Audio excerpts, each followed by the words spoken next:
கர்த்தருக்கு ஸ்தோத்திரம். இந்த நாளுக்கான தேவ வார்த்தை எரேமியா புஸ்தகம் 31 அதிகாரம் 4வது வசனம். மறுபடியும் உன்னை கட்டுவிப்பேன், நீ கட்டப்படுவாய்.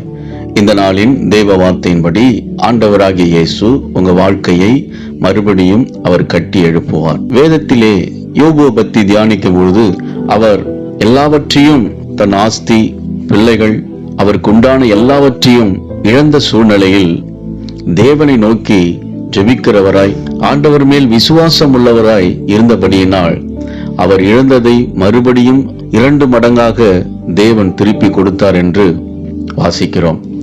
இன்றைக்கு தேவன் உங்களை மறுபடியும் உங்கள் வாழ்க்கையை கட்டுவார். ஒரு காலத்தில் நாம் நன்றாக இருந்திருப்போம், உயர்ந்த நிலையிலே இருந்திருக்கலாம். உங்களுடைய தொழிலா இருக்கலாம், குடும்பமா இருக்கலாம், ஆவிக்குரிய வாழ்க்கையாக இருக்கலாம்.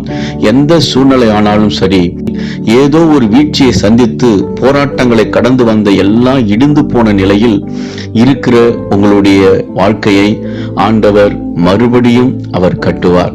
ஒரு உயர்வான நிலைக்கு உங்களை கொண்டு வந்து ஆசீர்வதிப்பார். விசுவாசியுங்கள், மகிழ்ந்து களி கூறுங்கள். இயேசு உங்களை ஆசீர்வதிக்கிறார். ஆமென்.